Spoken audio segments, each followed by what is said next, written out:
കൂഫയിലെ ന്യായാധിപനായിരുന്നു താബിആയിരുന്ന Iyas bin Muawiya റഹിമഹുല്ല.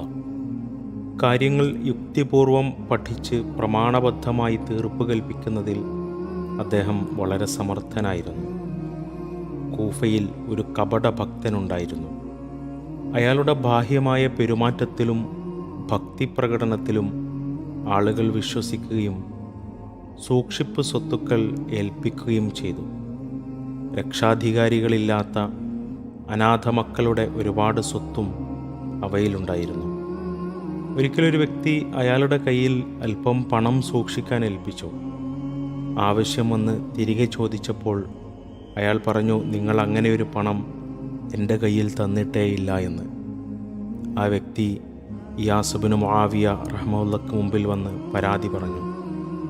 ഇയാസ് റഹ്മത്തുള്ളാഹി ചോദിച്ചു, നിങ്ങളിങ്ങോട്ട് വരുന്നത് അയാൾക്കറിയുമോ? പരാതിക്കാരൻ പറഞ്ഞു, ഇല്ല. അദ്ദേഹം പറഞ്ഞു, എങ്കിൽ നിങ്ങൾ ഇന്ന് പോയി നാളെ വരൂ എന്ന്. ശേഷം കപടഭക്തനെ ആളെ വിട്ട് വിളിച്ചു വരുത്തി. അയാളോട് പറഞ്ഞു, എൻ്റെ കയ്യിൽ രക്ഷാധികാരികളില്ലാത്ത കുറച്ച് അനാഥ മക്കളുടെ സ്വത്തുണ്ട്. അത് നിങ്ങളെ ഏൽപ്പിക്കാനും അവരുടെ രക്ഷാധികാരിയായി നിങ്ങളെ നിയമിക്കാനും ഞാൻ ആഗ്രഹിക്കുന്നു.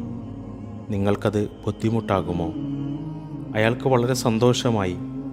ന്യായാധിപൻ അയാളോട് അടുത്ത ദിവസം 2 ചുമട്ടുകാരുമായി വരാനും സ്വത്തുക്കൾ വെക്കാൻ വീട്ടിൽ സ്ഥലം തയ്യാറാക്കി വെക്കാനും പറഞ്ഞു. പിറ്റേന്ന് ആദ്യത്തെ പരാതിക്കാരൻ ഇയാസ് റഹ്മത്തുള്ളാഹിക്ക് മുമ്പിൽ വന്നു. അദ്ദേഹം പറഞ്ഞു, നിങ്ങൾ ആ മനുഷ്യൻ്റെ അടുക്കൽ പോയി നിങ്ങളുടെ പണം ചോദിക്കൂ. തന്നില്ലെങ്കിൽ ന്യായാധിപൻ്റെ അടുത്ത് പരാതിപ്പെടും എന്ന് പറയൂ എന്ന്. അയാൾ പോയി. പക്ഷേ പഴയ മറുപടി തന്നെയായിരുന്നു ലഭിച്ചത്.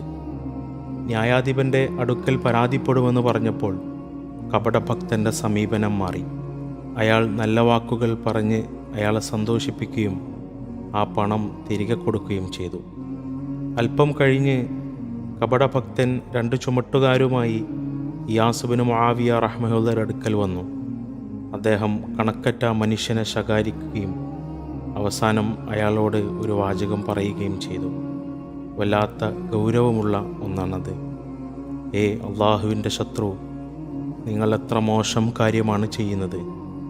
നിങ്ങൾ ദീനിനെ ഇരകോർത്ത് ദുനിയാവിനെ ചൂണ്ടയിട്ടു പിടിക്കാൻ ശ്രമിക്കുകയാണ് എന്ന്.